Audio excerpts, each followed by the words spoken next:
Oi, gente! Primeiro vídeo no canal. Eu tô nervosa, tô ansiosa, tô com medo, mas vai dar tudo certo. Segura na minha mão e vem. Então, Crônicas da Moda tá começando oficialmente hoje aqui no YouTube, mas já tá rolando muito conteúdo legal lá no Instagram. Se você ainda não me segue, segue aí, @Crônicas da Moda, tá? E assim, pra quem já tá me acompanhando lá, ou se você tá acessando agora e tá vendo, eu comecei falando sobre mulheres, né? Mulheres que foram importantes para a história da moda, que deixaram legado, mulheres além de Chanel, né? Porque a gente sempre fala de Chanel, Chanel, Chanel, quando a gente pensa numa mulher que foi importante na história da moda, ela é a única que vem na nossa cabeça. É claro que a importância dela é magnânima, não estou aqui para questionar isso, mas existiram outras mulheres, algumas inclusive que foram suas contemporâneas, que viveram naquele mesmo período de Chanel e que deixaram contribuições tão importantes quanto. Então, Crônicas da Moda de hoje começa te contando a história de Jane Lanvin. A nossa história começa em 1867, que é quando Jane Lanvin nasce lá em Paris. Antes de eu continuar, eu vou dar uma breve, bem breve, contextualizada histórica, tá? Eu prometo que isso aqui não vai virar aula de história, é só porque pode facilitar para vocês entenderem o que estava acontecendo em algumas partes do mundo nessa época. Em 1867, na França, vivia-se o Segundo Império, como eles chamam, com o imperador Napoleão III, que é sobrinho do famoso Bonaparte. Na Inglaterra, que é ali vizinha da França, vivia-se o auge do período vitoriano. A Rainha Vitória estava assim bombando, ela já estava há algumas décadas no poder e ia ficar muitas décadas mais, né? E aí a gente vai começar nessa segunda metade com um período muito conservador, que obviamente vai se refletir na moda, né? E aqui no Brasil a gente também vivia um império, como na França, com o imperador Dom Pedro II. Voltando a Lanvin. Ela nasceu numa família muito simples, que não tinha recursos, né? Era uma família muito numerosa. Ela era a filha mais velha dos 11 filhos que o casal teve. E, obviamente, ela precisou começar a trabalhar muito cedo, né? Como era comum naquela época. Ela começa a trabalhar com 11 anos, mas é com 13 que ela tem a grande oportunidade da vida dela.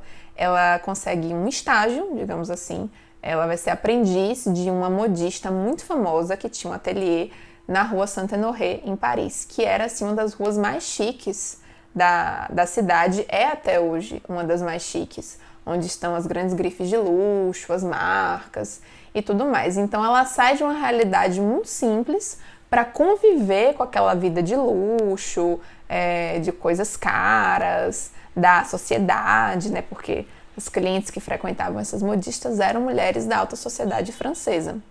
E ela vai passar a viver isso no dia a dia dela. Ela aprendeu a fazer chapéus lá, mas não só isso. Ela entregava as encomendas na casa das clientes, ou seja, ela fazia o famoso delivery, que hoje está tão na moda. E ela era muito esperta, porque quando ela ia fazer o delivery, a entrega, ela recebia um dinheirinho que era para passagem do ônibus.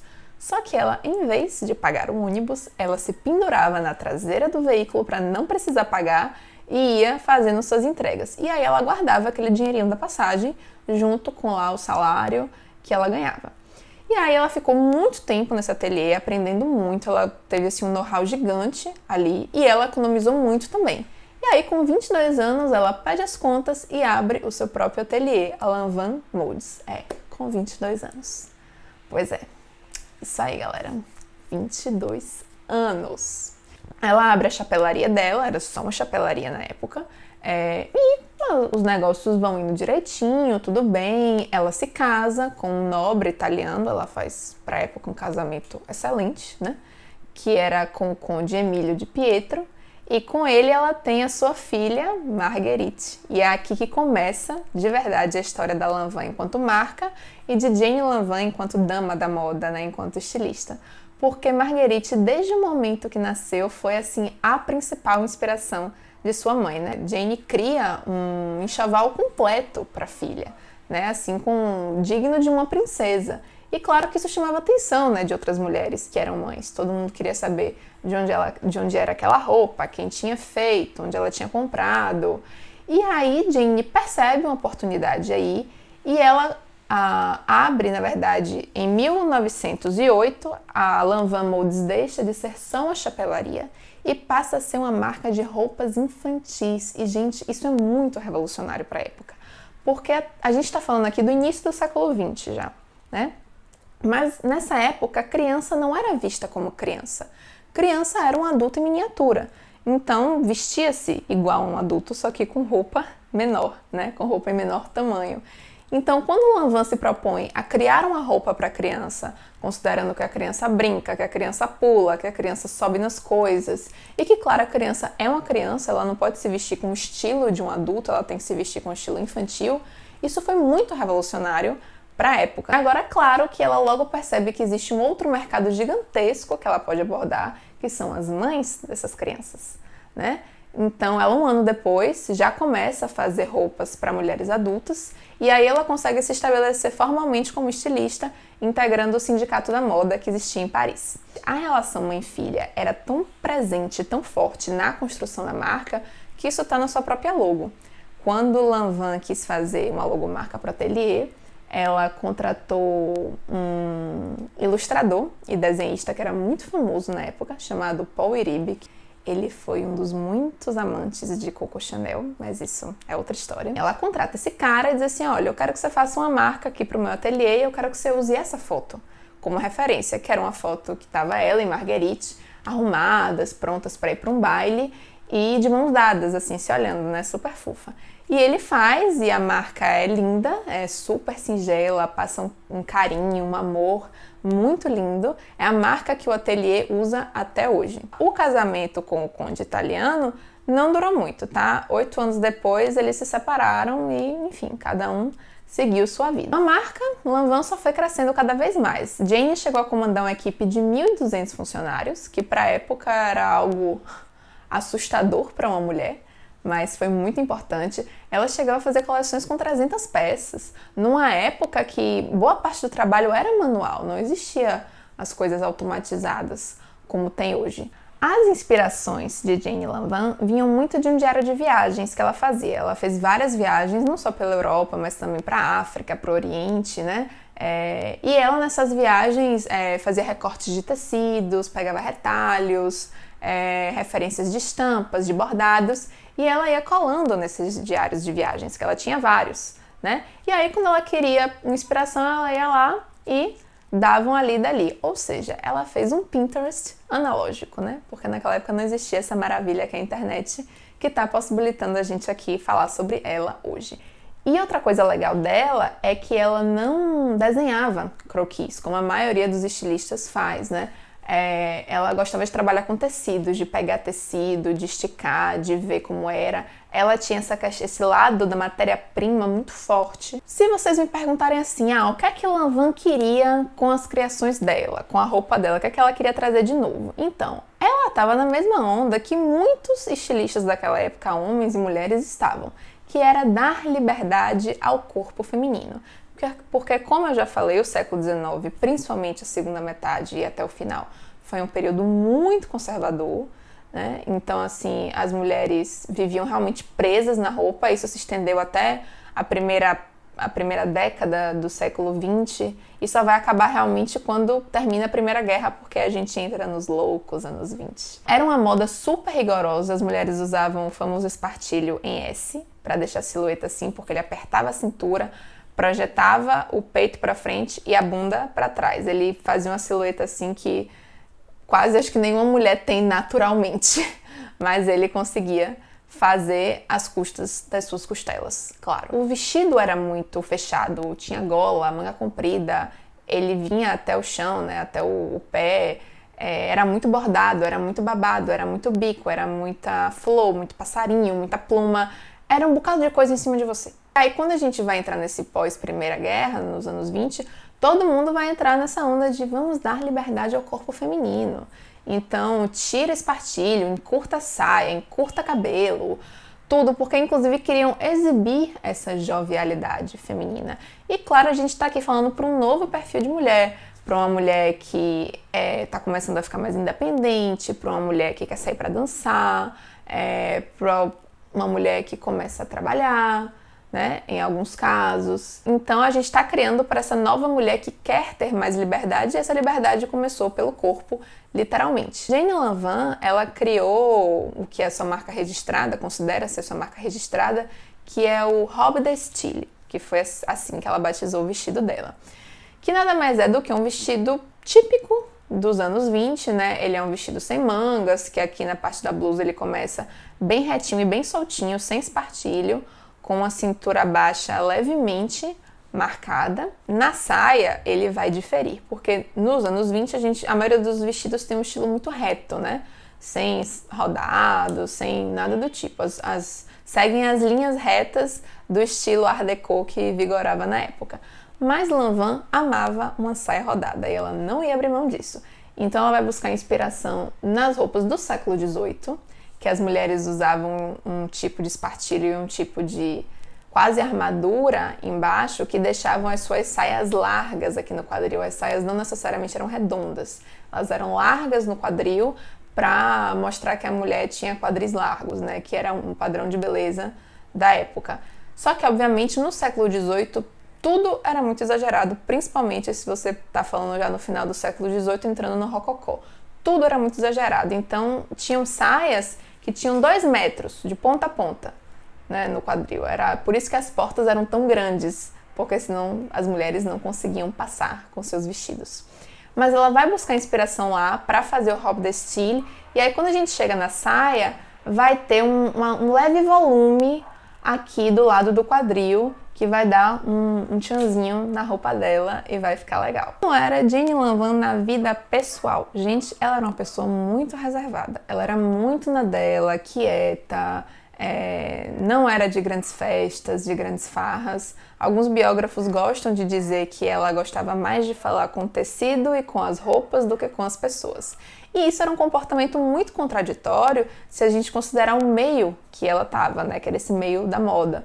Porque as suas concorrentes eram mulheres super badaladas, né? Se a gente pegar Elsa Schiaparelli e Chanel como exemplo, essas mulheres frequentavam as altas rodas da sociedade parisiense, indo para os jantares, para os bailes, para as festas nos iates, na Riviera Francesa, né? E claro que isso era uma forma delas se autopromoverem e promoverem a marca, né? E fazer essa associação dela, da pessoa, com a marca.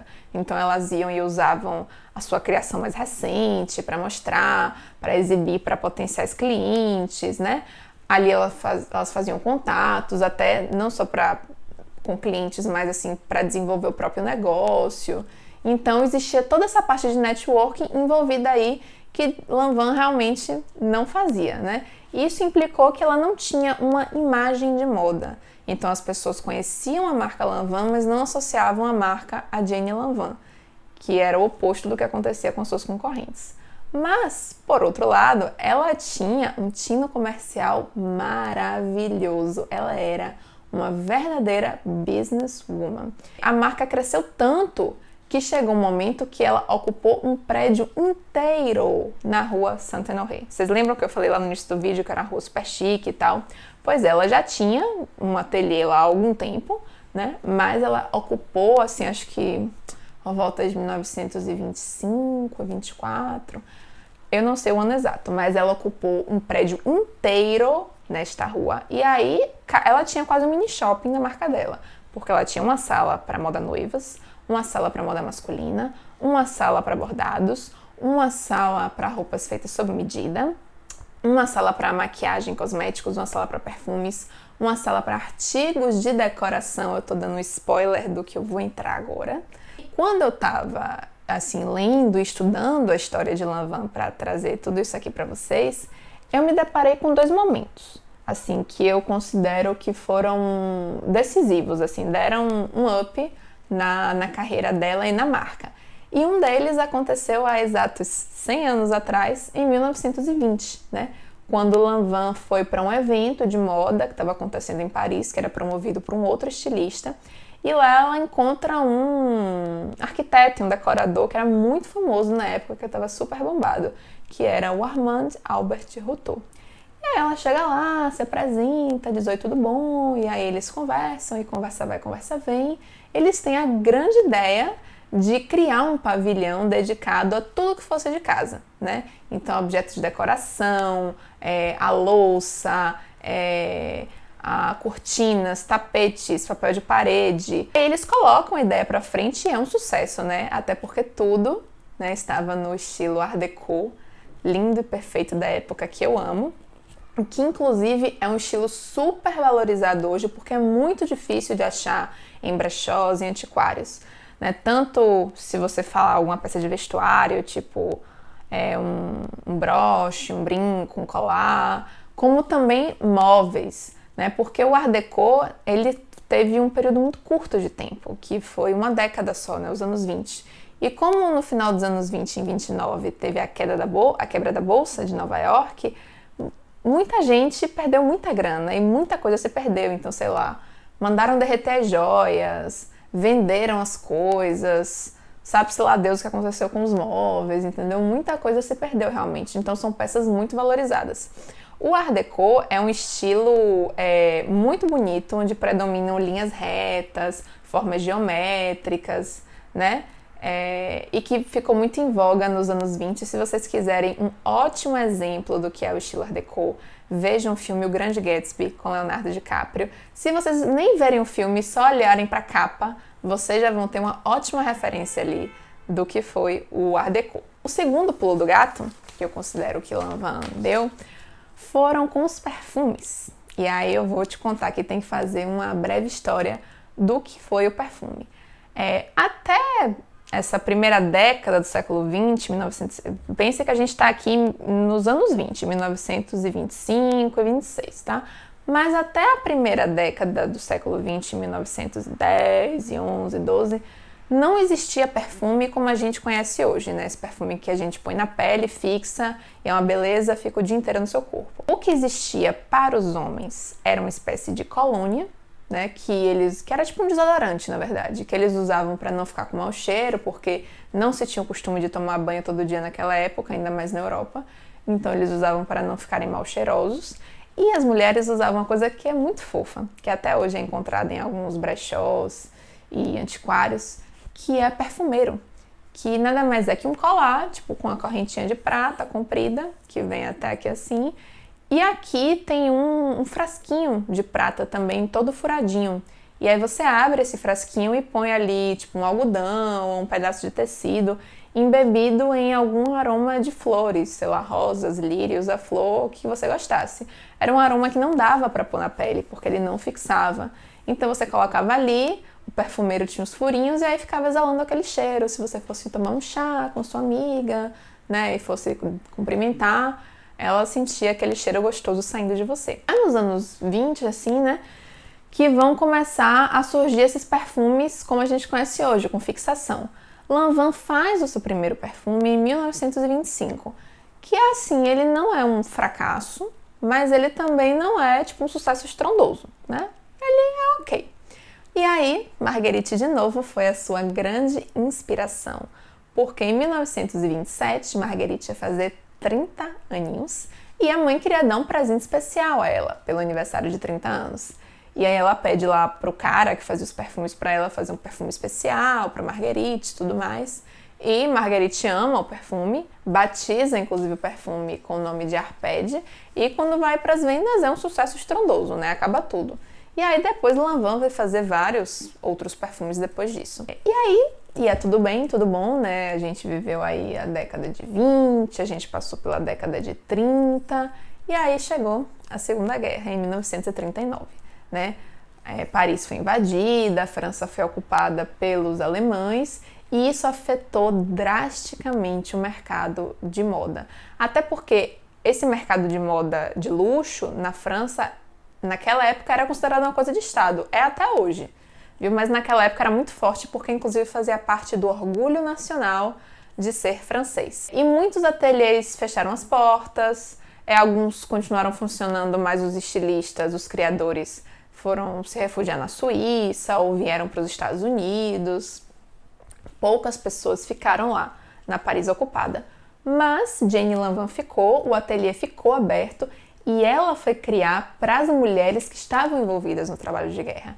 Então, para as enfermeiras, para as mulheres que viraram engenheiras para construir aviões, né, para a guerra, para as mulheres que estavam, inclusive, no front propriamente dito, tipo dirigindo os caminhões, levando comida para os soldados, tudo isso. Ela vai criar para essas mulheres que precisavam de roupas que fossem resistentes a frio, a calor, que protegessem elas de possíveis ferimentos, que durassem, inclusive, porque não ia ter uma roupa nova tão cedo.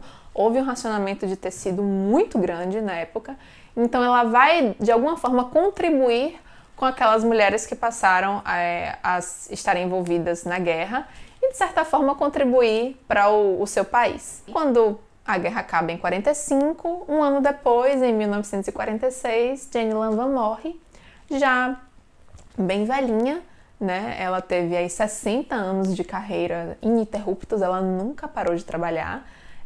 E quando ela morre, Marguerite assume, né, a parte administrativa da marca e ela convida um estilista espanhol, que era o Antônio Castilho, para ser o diretor criativo. Isso foi muito legal porque, assim, deu